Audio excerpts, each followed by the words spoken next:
Les couleurs désaturées, c'est vraiment le nerf de la guerre en peinture.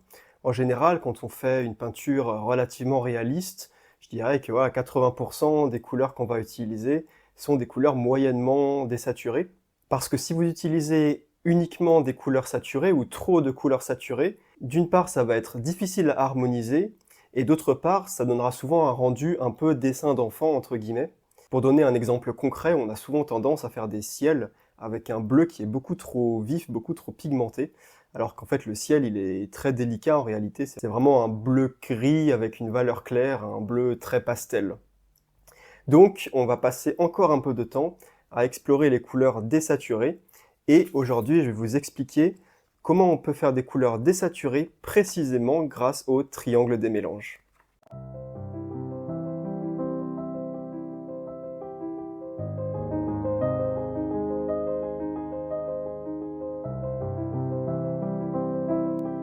Le triangle des mélanges, comme on l'a vu dans les deux vidéos précédentes, c'est un triangle avec au sommet les trois couleurs jaune, cyan et magenta. Sachant que, comme on l'a vu la semaine dernière, on n'a pas en pratique de vrais pigments cyan et magenta. Mais c'est utile de les placer sur le triangle parce que ça va nous donner la bonne géométrie. Au centre du triangle, on a le gris. Et une fois que vous avez placé le triangle comme ça avec ces trois sommets, vous allez avoir le rouge ici, entre le jaune et le magenta, le vert ici, entre le jaune et le cyan, et le bleu ici, entre le cyan et le magenta. Placez également le rose à mi-chemin entre le rouge et le magenta. Et on va placer le turquoise ici, voilà, dans ces eaux-là. On peut aussi placer le orange entre le jaune et le rouge. Et des verts bleus dans ces eaux-là. Ah, et pour finir, tous les bleus ciel, ils vont être à ce niveau-là. Vous allez avoir l'outre-mer, qui est plutôt par là. Et vous allez avoir les bleus de phthalo, qui sont entre le turquoise et l'outre-mer. Vous voyez que c'est assez facile à construire, hein. Jaune, cyan, magenta, vous coupez en deux pour obtenir le bleu, puis voilà, vous pouvez placer les couleurs intermédiaires, vous coupez en deux pour obtenir le rouge ici, puis vous recoupez en deux pour obtenir le rose et le orange, et vous avez les couleurs principales sur ce triangle. Et donc toutes les couleurs qui sont autour du triangle, ce sont les couleurs saturées. Toutes les couleurs qui sont à l'intérieur du triangle, ça va être des couleurs désaturées. Donc si on veut désaturer les couleurs, il faut aller vers l'intérieur du triangle. Si je veux désaturer un jaune, je ne vais pas aller vers le cyan parce que je me baladerai sur le côté du triangle. Je ne vais pas non plus aller vers le rose parce que je me baladerai aussi sur un côté du triangle. Mais il va falloir que j'aille vers des bleus.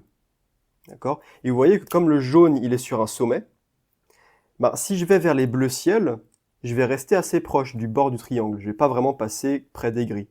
Voilà, ce cercle-là, c'est si vous voulez le cercle des gris, dans la zone centrale.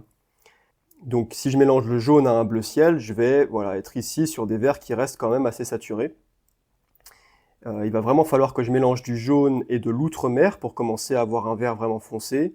Le jaune avec ce bleu-violet ici va passer par le centre et me donner un gris. Pour désaturer du rose, c'est un peu la même histoire. Si je le mélange avec du rouge, du orange ou du jaune, je reste sur le bord du triangle. Et donc je ne le désature pas. Je change juste la couleur, la teinte. Si je vais vers le turquoise, je vais le désaturer un peu, mais je ne vais pas passer non plus vraiment dans le cercle central au niveau des gris très désaturés. Il va falloir, pour le désaturer, que j'aille vers le vert, d'accord ? Donc vers le côté opposé. Et puis voilà, pour désaturer du turquoise, même chose. Turquoise, vert, jaune, ça va rester assez près du bord. Turquoise, vert, rose, ça reste assez près du bord. Pour désaturer du turquoise, il faut vraiment aller vers le côté opposé. Et donc ça va être ça la règle. Pour désaturer une couleur, on va la mélanger avec la couleur sur le côté opposé. Et vous voyez en fait que les couleurs entre guillemets primaires, jaune, turquoise, rose, elles sont plus difficiles à désaturer. Quand on les mélange, elles donnent plutôt des mélanges saturés. Alors que les couleurs secondaires, vert, bleu, violet et rouge, Quand on les mélange, elles donnent souvent des couleurs désaturées. Vous voyez que c'est pas très compliqué à partir du rouge. Si je le mélange à du vert bleu, du turquoise, des bleus ciel, de l'outre-mer, ça passe assez près du centre. Pareil pour le vert, pareil pour le bleu. Les couleurs secondaires vont être très utiles pour créer des couleurs plutôt désaturées. Vous voyez aussi que deux couleurs qui se font face sur le triangle, a priori, vont donner un très bon gris, un gris assez neutre. On peut penser par exemple au jaune et au bleu-violet ici secondaire. On peut penser au orange et au bleu ciel, notamment quelque chose comme de l'outre-mer. On peut penser au rouge et au turquoise. On peut penser au rose et au vert qui tire vers le bleu. Et ça, on va appeler ça des couleurs complémentaires. Donc on retrouve en fait les complémentaires classiques, hein, si vous en avez déjà entendu parler, orange et bleu ciel, jaune et bleu-violet, rouge et alors, turquoise. En général, on dit rouge-vert, mais techniquement, c'est rouge et turquoise, et ça va être rose-vert. Voilà. Et donc, si on mélange des complémentaires qui se font exactement face sur le triangle, on va obtenir un gris quasiment parfait. Ce qu'on appellera des gris colorés, quand on passe vraiment proche du centre. Si par contre, on désature en n'allant pas exactement vers la couleur en face, la complémentaire, mais qu'on dévie un petit peu, par exemple en mélangeant du rouge et du vert, et ben on va pas passer très très près des gris au centre, mais on va quand même être assez dans l'intérieur du triangle et obtenir une couleur désaturée. On le voit assez bien, hein, le jaune ici, c'est un jaune kaki qui est beaucoup moins saturé que le jaune ici. Hein. Donc quand je mélange le rouge avec le vert, même si ce n'est pas des couleurs techniquement qui se font face, même si ce ne sont pas des couleurs complémentaires, on va quand même arriver à des mélanges désaturés. Et donc ça va être des mélanges avec des désaturations intermédiaires, des complémentaires, quand on mélange des complémentaires, si vous voulez, imparfaites. Et c'est vraiment, je pense, en tout cas pour moi, à mon avis, le plus intéressant. C'est pas des gris qui sont un peu tristes, même si les gris colorés, ça peut être très intéressant, attention. Hein. Mais ça va vraiment être des couleurs désaturées qu'on utilise tout le temps, voilà, 80% d'une peinture, ça va être ce genre de couleurs. Donc je vous propose qu'on explore quelques-uns de ces mélanges intéressants. Alors évidemment, je ne vais pas tous les faire, la vidéo durerait 3 heures, j'essaie de vous encourager à tester vos propres mélanges de votre côté, vous allez faire plein de découvertes, c'est assez amusant.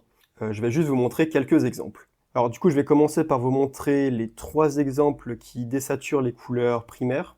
Donc on a le jaune qui va être désaturé par le bleu-violet. On a le rose qui va être désaturé par le vert bleu. Et on a le cyan qui va être désaturé par le rouge. D'accord? Donc jaune, vert, bleu, violet, c'est cette ligne-là. D'accord? Qui passe donc assez près du centre. Voyons ce que ça donne. Donc on a le jaune citron.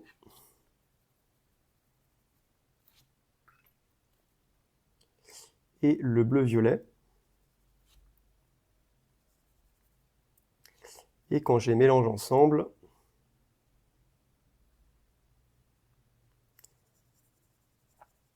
hop là. Donc là j'ai un gris un petit peu bleu. Je vais rajouter une goutte de jaune. Voilà. Là j'ai un gris vert coloré.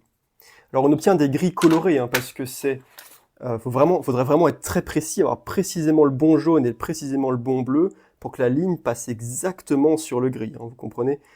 Il y a des chances pour que voilà, on soit un petit peu de ce côté, un petit peu de ce côté, plutôt de ce côté, plutôt de ce côté, et qu'on le rate un petit peu. Mais ça, c'est très intéressant parce qu'on ne veut pas un gris absolument parfait comme on aurait avec du noir dilué. Ça, c'est un gris un peu triste. Au contraire, quand on mélange des couleurs qui sont très éloignées, eh bien, on obtient des gris colorés qui sont bien plus intéressants et bien plus subtils. Alors, deuxième essai, on va mélanger du rose. J'en ai encore ici sur la palette. Et on va mélanger ça avec du vert bleu. Donc le vert bleu que j'utilise, c'est du vert de phthalo nuance bleu, PG7. Il n'y en a pas énormément hein, des verts qui existent. Il y a le PG7, donc le nuance bleu, et il y a le PG36, le nuance jaune. Autrement, c'est des verts qui sont assez désaturés. Voilà à quoi ça ressemble, le PG7, vous voyez que c'est un vert bleu saturé. bien coloré. Et je vais récupérer le rose que j'ai là. Voilà. Et si je mélange ces deux couleurs, ça donne des gris colorés qui tirent un peu sur le violet. Alors là, je suis un peu trop près du vert peut-être. Voilà, ce genre de gris colorés qui sont vraiment très intéressants, notamment si vous voulez peindre la mer. Donc là, je suis plutôt côté vert, là, je suis plutôt côté rose. Voilà, je n'ai pas y passé des heures, mais j'espère que ça vous encourage à essayer de votre côté de faire vos propres mélanges. Le troisième couple, c'est le turquoise primaire. Enfin, primaire entre guillemets, hein, vous avez compris maintenant que les vrais primaires, ça n'existe pas en peinture. Donc, le turquoise de cobalt. Voilà. On va venir mélanger à du rouge. Donc, un rouge pétant, qui est une couleur secondaire, hein.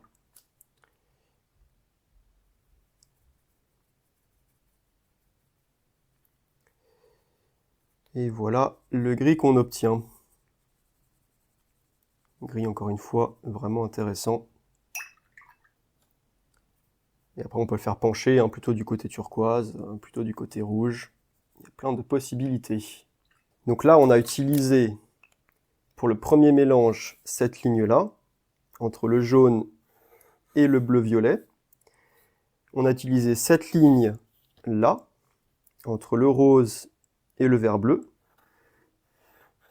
Et notre troisième mélange, c'est turquoise et rouge, donc c'est sur cette ligne-là. Voilà, qui passe vraiment très près du centre, hein. On a des gris qui sont vraiment quasi parfaits. Un autre mélange qui est archi classique, c'est terre de sienne. Donc là, je l'ai en godet. C'est une terre de sienne relativement saturée. La terre de sienne, c'est un orange qui est déjà désaturé de base, hein, mais avec une désaturation intermédiaire. Voilà. On pourrait partir d'un orange, hein. D'ailleurs, je peux aussi vous le montrer avec ce orange-là. Ça devrait donner quelque chose d'assez similaire. Même si ma terre de sienne, là, elle est un peu plus rouge que le orange, mais on va voir. Donc, terre de sienne et outremer. C'est un mélange archi classique qui donne de beaux gris avec une teinte légèrement bleue. Et ça, c'est des super gris pour créer des teintes de roche. Voilà, l'outremer, on connaît tous à quoi ça ressemble. Hop, et donc si je mélange terre de sienne et outremer,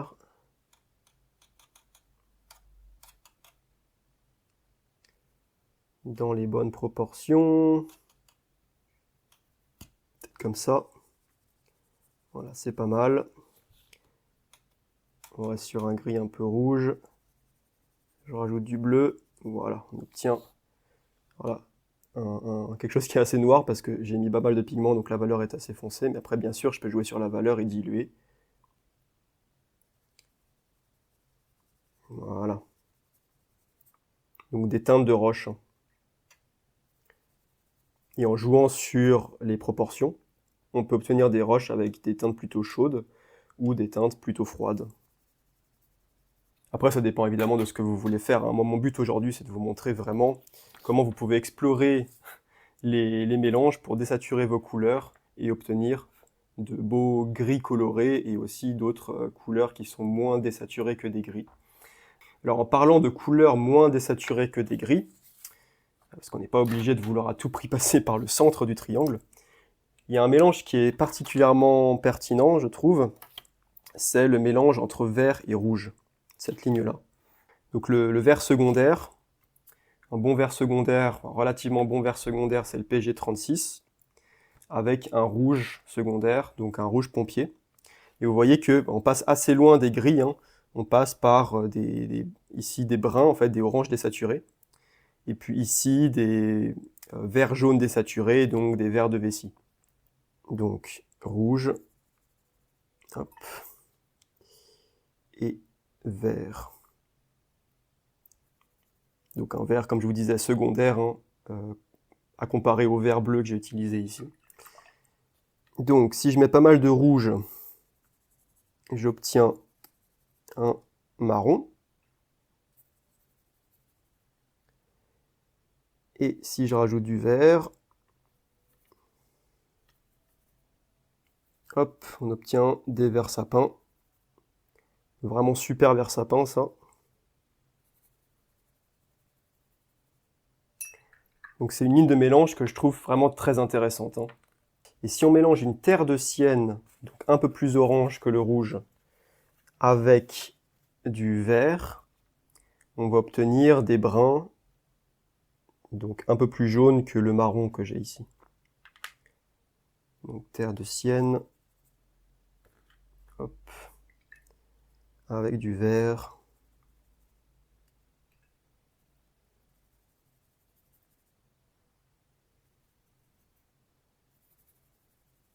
Des bruns et puis des kakis s'il y a plus de vert.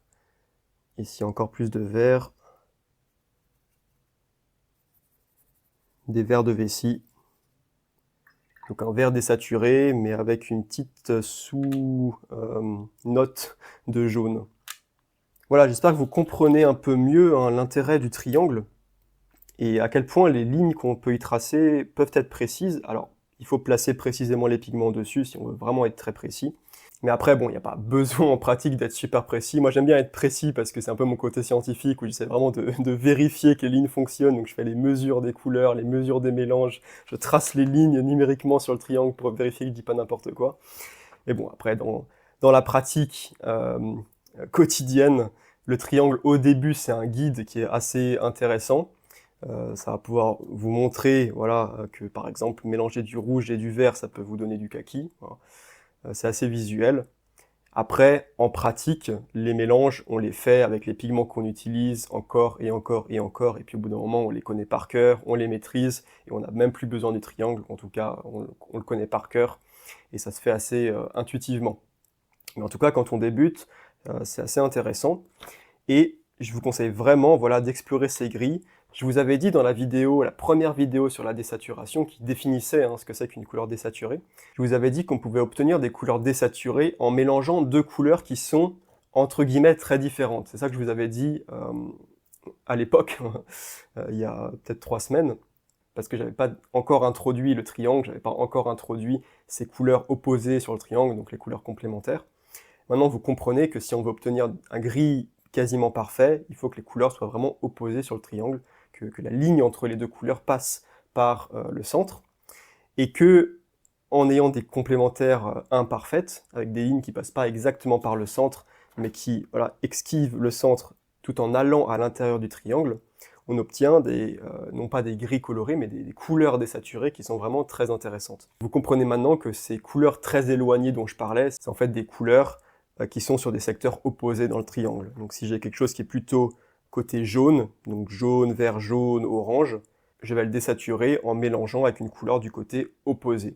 Donc plutôt des bleus, bleu outre-mer, bleu violet.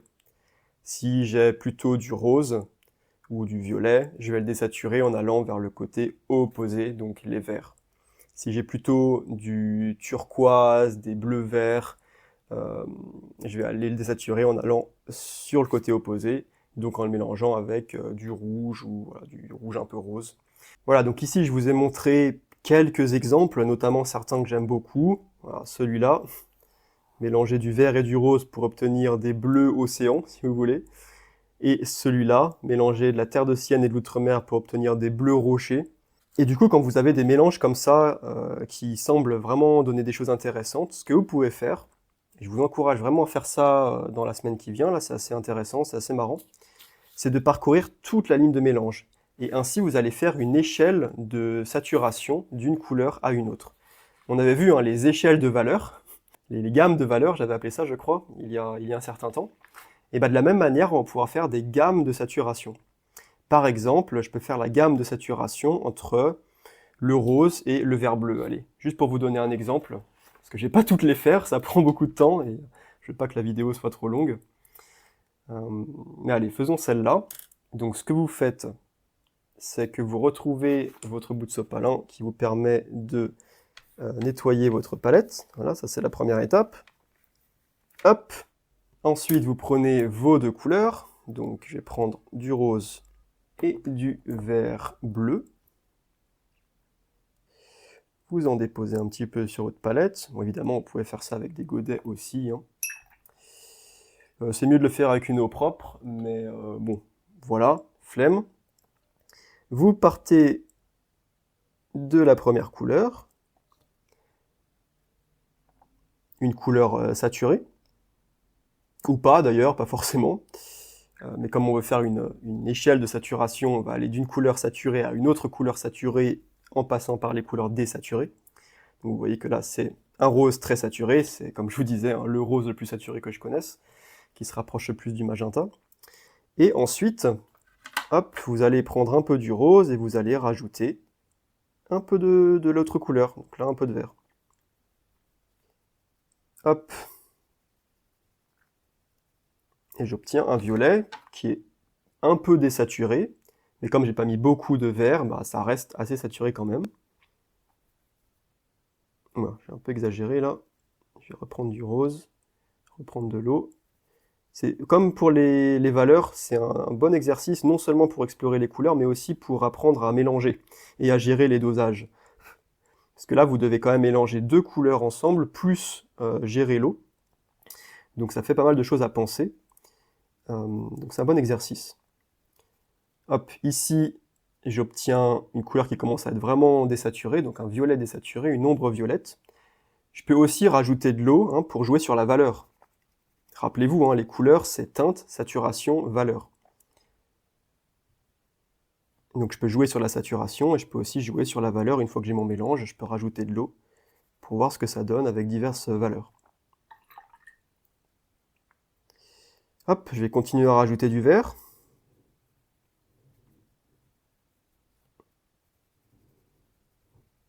Voilà. Pareil, je peux diluer un petit peu.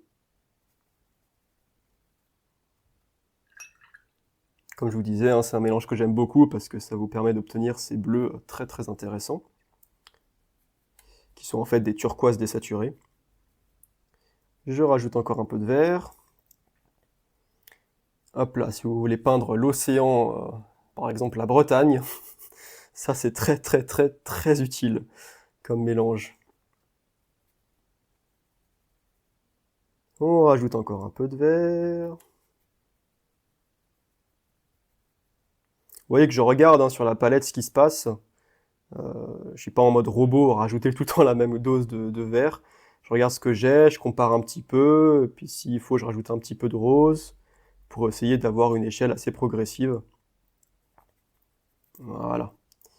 Là, on arrive sur des verts qui commencent à être de nouveau plus ou moins saturés. Parce que là, on était passé assez proche des gris, hein, assez proche du centre du triangle. Voilà, puis on va rapidement rajouter du vert, resaturer le vert, et terminer sur le vert pur, qui est donc le plus saturé. Voilà. Et en plus, c'est dans le cadre, magnifique. Et donc là, voilà, j'ai fait une échelle de saturation du rose vers le vert. Et en passant par un gris, qui est un très bon gris, quasiment parfait. On s'est baladé sur cette ligne du rose vers les ombres violettes, en passant très près du gris, et en remontant de l'autre côté vers les verts bleus. En passant d'ailleurs près des verts sapins, ici. Alors le vert sapin, c'est ce ton ici, avec une saturation un peu plus foncée. Je peux essayer de le reproduire. Hein. Hop.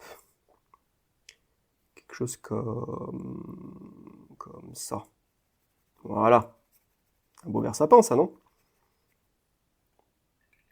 Donc là, j'ai juste changé la valeur en rajoutant plus de pigments. Rappelez-vous, la valeur, c'est jouer sur le dosage au pigment. Ouais, si vous voulez d'autres exemples de bandes de mélange comme ça, qui vont d'une couleur saturée à une couleur désaturée en passant par des couleurs désaturées, vous pouvez aller voir ou revoir les vidéos que j'ai faites au début de l'année 2024. Je vous mettrai les liens en description et en fiche si jamais j'oublie pas. J'ai fait plein de mélanges comme ça, des couleurs que j'utilise régulièrement et des mélanges qui sont très intéressants. Et encore une fois, mon but avec cette vidéo, c'est pas de vous montrer toutes les possibilités, mais de vous encourager à explorer toutes les possibilités, parce que ça prend des jours, des semaines de tout explorer, et ça fait partie du jeu, ça fait partie de l'aquarelle, c'est aussi pour ça que j'aime beaucoup l'aquarelle, à la peinture, c'est parce que ces mélanges, ils sont un peu magiques, quoi. C'est la magie des gris. Vous mélangez du rose et du vert et vous obtenez un gris quasiment parfait. C'est quand même assez remarquable. Voilà, j'espère que vous avez aimé cette vidéo et à la prochaine!